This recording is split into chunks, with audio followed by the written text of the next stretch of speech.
Señoras y señores, y seguimos y vamos a seguir en el ámbito médico porque una vez más recibimos con enorme gusto en el marco de este ciclo de salud cardiovascular del Instituto de Cardiología Intervencionista, el INSI de Casa de Galicia. Justamente estamos recibiendo para hablar en este caso de hipertensión arterial al doctor Enrique Besada, que es cardiólogo histórico, director del Centro Cardiovascular de Casa de Galicia. ¿Cómo le va, doctor? Qué gusto recibirlo. ¿Qué dice, Clara? Bueno, a mi juego me llamaron, si hablamos de hipertensión. ¿Es hipertenso usted? Sí, además desde hace muchos años. Además tiene que ver mucho con la familia, ¿no? Sí. En este caso, entonces, mi simultán 80D todos los santos días. Mi médica me dice, te puedes olvidar de cualquier otro medicamento, pero de ese jamás te olvides. Claro, claro. Y ha hecho lo imposible para que cuando se me acaba, tenerlo. Así que pero estamos hablando de un... Claro, porque hay muchos factores de riesgo, ¿no? Claro. Ahora se han ido sumando hoy algunos emergentes como la diabetes, que es terrible, Claro. ¿no? Pero vayamos a la esencia de la hipertensión. Claro, pero la hipertensión arterial, porque es el as de los factores de riesgo, porque Claro. es como factor de riesgo por sí solo el causante del 50% de la mortalidad por enfermedades cardiovasculares. Claro. Es decir, que como factor de riesgo es el causante de la más alta mortalidad que pueda haber en el mundo. Y es la segunda causa de discapacidad. De manera que nunca está de más insistir sobre este factor. Porque, sin duda. Y además, ¿cómo llega, no? O sea, es totalmente silencioso. Claro. Uno no se está controlando todos los días, Claro. No hay síntomas, aunque igual yo le quiero preguntar por el tema de síntomas y eso, porque también hay mucho mito sí. en torno a eso. Pero bueno, ¿por qué uno es hipertenso? Vamos a las definiciones, Sí. para ponernos de acuerdo. Es decir, el problema de la hipertensión arterial, en el 90% de los casos no tiene una causa definida, Ahí tenemos que es lo que se llama hipertensión esencial. Claro. Y hay un 10% que es determinada por algunas afecciones. La ventaja, esas son fundamentalmente la coartación de la aorta, que es la obstrucción congénita de la aorta, una obstrucción en el medio de la aorta. Los problemas renales, la nefropatías renales y la estrechez de las arterias renales. Y la otra fundamentalmente por las afecciones de la glándula suprarrenal, que esas son las que determinan, esas tres causas, esas que se llaman hipertensiones secundarias. Son secundarias a esas patologías. Bien. ¿Cuál es la ventaja si uno llega a encontrarlas? Que son curables. Claro, al curar la Ahí está. causa. Claro. La otra es hipertensión esencial, no hay una causa definida y por lo tanto estamos jugados al tratamiento, pero no a eliminar. Exacto. Yo tengo pacientes que les he encontrado una estenosis de la arteria renal, se hacen una angioplastia, se elimina la estenosis de la arteria renal y la hipertensión desaparece completamente, sin tomar medicamentos ni nada. Claro. Es decir, que el que tiene ese tipo de hipertensión tiene más ventajas, pero no es el grueso, son los que tienen hipertensión esencial. Clael En el Uruguay...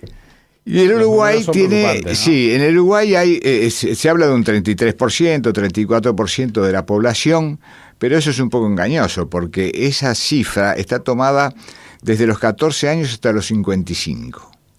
Pero de los 55 a los 75 años, el 60% tiene hipertensión arterial. De manera que haciendo una media, el 40% de la población de Uruguay tiene hipertensión arterial, que es 1,5 millones de personas, ¿no? Y la mitad del país. Claro, eso es muy importante. ¿Y cuáles son los valores de la hipertensión arterial? Sí. El valor ideal de la hipertensión arterial, porque esto ha venido progresando con el tiempo. Porque antes decía, hacia 14 estoy en el límite. Bueno, ahora sabemos que la hipertensión, la presión, las cifras de presión ideales son 12,8. Pero se acepta hasta 13, 8,5 como también normal. El problema es que antes usábamos 14 como límite de la presión. Y se hablaba de hipertensión por encima de 14 o por encima de 8, de 14, 9 de mínima, ¿no? 9 de mínima. Pero eso ha cambiado porque se empezó a ver que 14, 9 ya estamos por encima de lo normal. Y entonces las guías europeas o americanas empezaron a hablar de hipertensión normal alta y después pasaron a hablar de prehipertensión. De manera que hoy en día 14,9, llegando a ese límite, ya se habla de hipertensión. Porque de ahí de ahí va el camino a la hipertensión, es mucho más rápido. Y si ahí nos tomamos en la emergencia la presión y tenemos 14,9, la pastillita bajo la lengua. Sí, ya sabemos que esa es una cifra que no hay que respetarla, hay que bajarla, ¿no? Claro. Entonces, el problema está, porque es un problema epidemiológico muy grande de hipertensión. Porque hay una famosa regla, de ese universo de 1,5 millones de personas que hay en el país, el 50% no sabe que tiene hipertensión, ¿no? Es una cifra muy alta. ¿Qué le parece? Y de ese 50% que sabe que tiene hipertensión, solo el 50% se trata y se controla. Pero a su vez, ese grupo que tiene hipertensión, que la conoce, que va al médico y que toma algunos medicamentos, solamente el 50% llega a saber que tiene hipertensión, tratarse con el médico y lograr que las cifras se controlen y estén con valores normales. Es decir, que estamos hablando de ese universo de 1,5 millones, que solo el 25% está tratado, conoce la presión y tiene las cifras normalizadas. Porque después que usted normaliza las cifras de presión arterial, tiene un impacto epidemiológico tremendo. Fíjese, hay un 40% de disminución de la mortalidad. Hay un 25% de disminución de los infartos de miocardio. Y hay un 40% de disminución de los accidentes cerebrovasculares. Fíjese que en este país es el país de América que tiene más alta incidencia de accidentes cerebrovasculares. Uh-huh. Y eso es todo un reto, porque además ahora la medicina está buscando las formas de solucionar eso. Yo me acuerdo que Favaloro, que empezó con la cirugía cardíaca hace muchos años, él decía, algún día las obstrucciones de las arterias se van a tratar como se trata la obstrucción de la arteria de la pierna, que le metemos algo para desobstruirlas. Todavía no existía la angioplastia en esa época. Pero después viene la angioplastia y después viene la angioplastia con los stent, que es una forma de fijar el resultado mejor. Pero ahora los accidentes cerebrovasculares se están tratando de la misma forma. Cuando no existía la angioplastia, el único tratamiento del infarto de miocardio era hacer una droga que se llama streptokinasa, unos fibrinolíticos, que son capaces de disolver los coágulos que hay dentro de las arterias. Entonces teníamos que usar eso en los centros de terapia intensiva, usábamos eso y ahí había un porcentaje importante que se destapaba. Pero claro, cuando aparece la angioplastia, el resultado de la angioplastia es muy superior. Primero porque la arteria sabemos que se destapa totalmente. Y todavía tenemos una ventana de tiempo ahí de 6, 8 horas, que si usted logra destapar la arteria en esas primeras horas, el infarto no se produce, uh-huh, o es absolutamente mínimo. Doctor, los hábitos alimenticios, nuestra calidad de vida, en función de estos números que usted acaba de dar, ¿cuánto inciden? Muchísimo. La hipertensión es sal dependiente. Eso es impresionante, hay, ¿no?, que sacárselo con peine fino. El hipertenso tiene que aceptar que eso es así. Pero lo que pasa es que, claro, si usted es comedor de sal, fíjese, en nuestro país, Argentina es lo mismo, porque es el Río de la Plata, la ingesta de sal anda entre 10 y 12 gramos por día. Ahora la Organización Mundial de la Salud acaba de desplegar un programa para los próximos 10 años para lograr que la gente ingiera no pase los 5 gramos de sal por día. Entonces, claro, si usted comía 10 gramos de sal y un día le ponen la comida sin sal, se quiere morir. Uh-huh. Pero hay un mecanismo que es de a poco ir bajando la cantidad de sal, ¿no? Entonces, así como el que come con mucha sal, si usted no le da sal, no puede comer, no le gusta la comida. El que dejó de comer la sal, un día va a comer la comida y está muy salada, tampoco la puede comer, porque la rechaza. Y eso es lo que está tratando la Organización Mundial de la Salud, que en el mundo, porque sabe que baje la sal, porque sabe que eso va a tener un impacto muy importante en las cifras de presión de los individuos, ¿no? Porque además uno come con sal, se toma la presión a los 10 minutos después de haber comido, sí, y ya es impresionante cómo subió, es inmediato. Sí, es inmediato. Y bueno, hay gente que dice, bueno, pero si yo tengo la presión bien, puedo empezar a comer con sal. No, porque lo que hizo la medicación que usted está tomando es bajar la cantidad de sal, porque casi todos tienen diuréticos y bajan la cantidad de sal que hay en el organismo. Entonces, si usted sobre ese control que hizo de la sal empieza a comer sal de nuevo en cantidades importantes, el efecto del medicamento desaparece. Doctor, ¿por qué se la conoce como la asesina silenciosa? Bueno, hay un porcentaje de hipertensos que no tienen síntomas, pero andar alrededor del 70%. Hay un 30% que tiene síntomas. Por ejemplo, ¿qué síntomas? Si usted interroga bien a los pacientes, va a ver que el paciente, primero, muchos tienen dolores de cabeza. Es decir, el dolor de cabeza de la hipertensión, el momento del día en que está más alto es en la mañana cuando se despierta la persona. Entonces la persona atribuye ese dolor de cabeza a que durmió mal, que la almohada esto, que la cama, que esto no. Pero el momento en que está más alta la presión es en el momento que uno se despierta. Entonces, ¿Qué es cuando debería estar más baja? Claro, dice, pero acabo de descansar, de dormir, estoy bien, estoy tranquilo y cómo me duele la cabeza. Entonces le asigna ese dolor de cabeza a un problema de cervical o algún problema de mala postura. Pero si usted empieza a indagar y a hurgar en el paciente y a interrogarlo bien, va a ver que muchos tienen la hipertensión matinal, que es típica, ¿no? ¿Por qué? Porque además en el momento que la persona se despierta es cuando están más altas, la adrenalina es cuando está más alta, cuando la hipercoagulabilidad que tiene naturalmente de las variaciones que tiene en el día es cuando está más alta. Por eso que entre las 7 de la mañana y las 9 de la mañana se producen la mayor cantidad de accidentes vasculares encefálicos, de infartos, de muertes súbitas. Y por lo tanto es un momento muy crítico desde el punto de vista fisiológico. Entonces usted empieza a interrogar y encuentra, y después en el día, que también pueden tener o mareos o algún dolor de cabeza que no es habitual. Claro que mucha gente dice, bueno, tengo dolor de cabeza, me voy a tomar la presión, porque de repente es un síntoma que preocupa. Y muchas veces la primera detección de la hipertensión se encuentra en esos pacientes que tienen algún dolor de cabeza o algún mareo en el día. ¿Qué pasa con el estrés, las emociones fuertes, los enojos, las discusiones en el tránsito, en la calle, en el trabajo? Eso es terrible, ¿no? En realidad, la de la calle es difícil, pero es más corta. El problema es el estrés mantenido, ¿no? Esas personas que tienen algún problema que no resuelven, que no pueden resolverlo, y es una espina irritativa permanente en la calidad de vida de la persona. Ese estrés mantenido, o situaciones de la vida diaria, de problemas económicos, de problemas sociales, ese estrés es el peor de todos. No el estrés momentáneo, que usted tiene una discusión y termina, ¿no? De todas formas, el estrés es un inductor de hipertensión arterial, ¿no? Usted sabe que hay factores de riesgo que no son modificables. Hay 3. La edad, es decir, cuanto más edad tiene una persona, más chance de tener hipertensión. El sexo, las mujeres tienen un 10% estadístico más de hipertensión arterial que los hombres, 10%.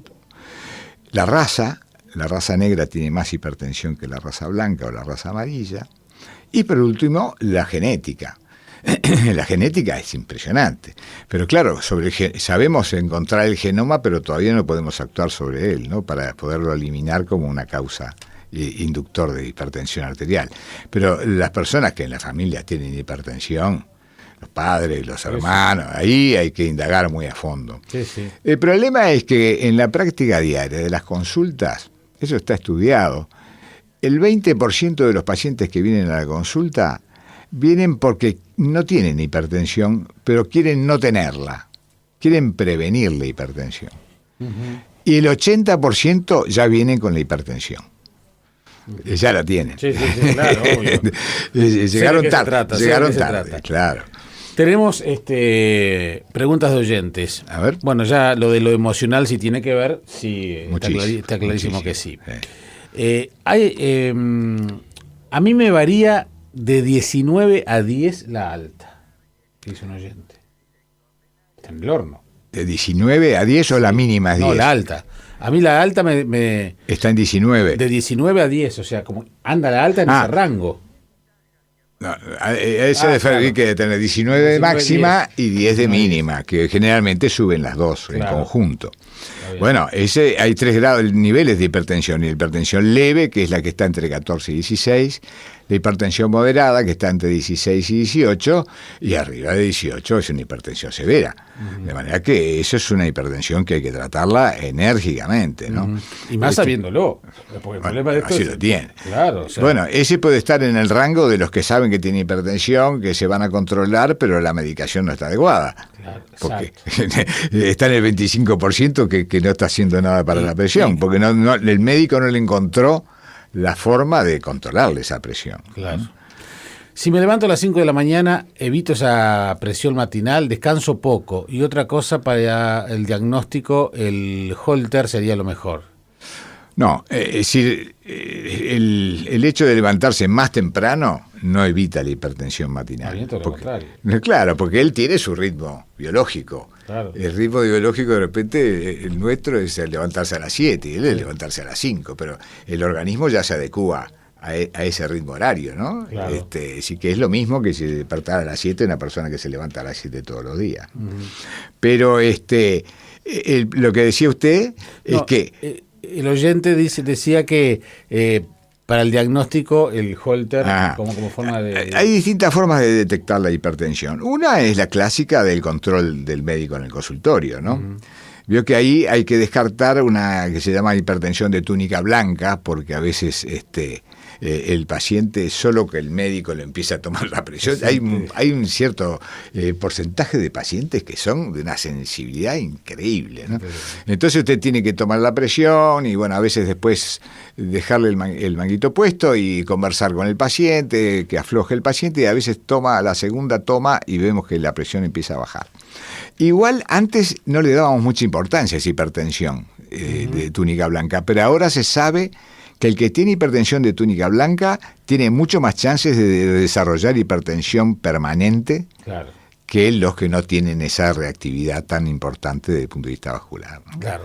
Después el aparatito que a uno le controla durante todo el día. Después está el Holter de presión, el MAPA se llama, monitoreo, se pone la sigla porque monitoreo ambulatorio de presión arterial, es muy largo para escribir, entonces hay una sigla que se MAPA. Ese es un buen método para detectar. Pero el mejor método para detectar la hipertensión es el control domiciliario por el propio paciente. Con alguna característica que yo he descubierto y la estoy usando mucho porque a veces el paciente toma la primera vez la presión y se queda con esa cifra de presión. Yo lo que hago con los equipos portátiles y electrónicos de control de la presión, le hago tomar la presión 3 veces. Primera toma de presión, le deja puesto el manguito, a los 5 minutos se toma otra vez. En el 90% de los casos ya bajó, y si sigue alta, una tercera toma a los otros 5 minutos. Porque a veces el paciente llama al médico desesperado, tengo la presión así, pero ¿cuántas veces se tomó? ¿Se quedó con una sola? No, tome las 3. Y entonces en las 3 usted ve que hay una variabilidad muy importante y hay que sacar un promedio de esas presiones. A mí cuando me hicieron el mapa fue increíble el momento en donde pasé, digamos, de la norma de todo ese día, que fue un día muy tranquilo, fue un momento de cierta tensión en el trabajo. De tensión en el trabajo, bueno, claro, eso es natural. Además era clarísimo, en la línea era clarísimo. Es natural. Clarísimo. Estamos muy expuestos al estrés. Además qué sensibilidad, cómo el cuerpo ahí no deja mentir. No, además eso habla un poco de qué reactividad tienen las arterias. Porque, digamos, la presión arterial alta, ¿qué es lo que produce? Nosotros tenemos una cañería y una bomba mecánica que es la que mueve la sangre, ¿no es así? Entonces, cuando la presión dentro de la cañería está elevada permanentemente o grandes cantidades de horas en el día, se empieza a afectar la pared interna de la arteria, que tiene una telita que se llama endotelio, y ahí se empiezan a producir alteraciones que hacen que ahí se empiecen a generar las placas de arteriosclerosis con mucho más facilidad. Claro.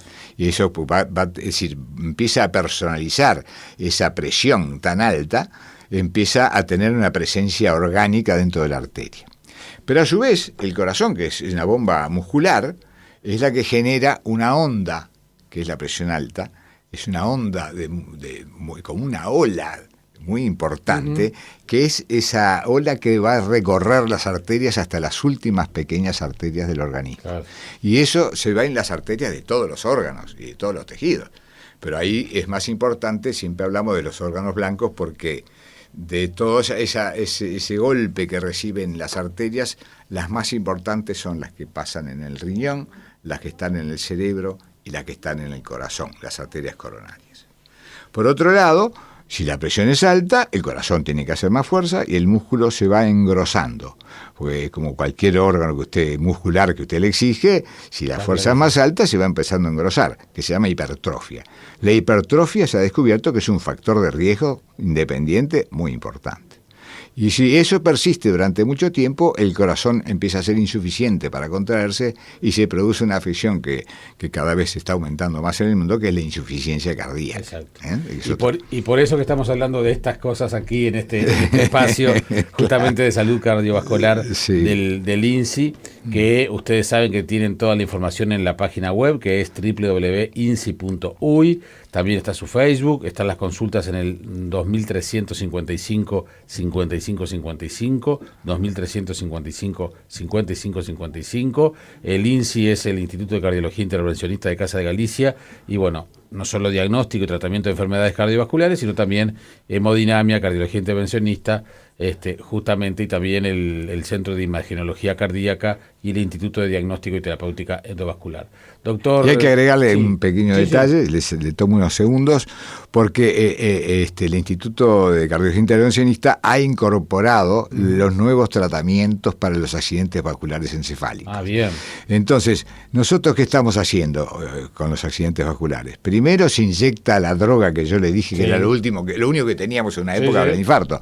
Se inyecta la droga y hay un porcentaje que destapa las arterias del cerebro. Perfecto, claro. Pero, y si como es un porcentaje de éxito, no siempre es el 100%, cuando no se logra licuar ese coágulo, lo que hace es introducir un catéter especial adentro de la arteria del cerebro que está tapada, y va a hacer lo que hace con las coronarias, destaparlas mecánicamente con una angioplastia.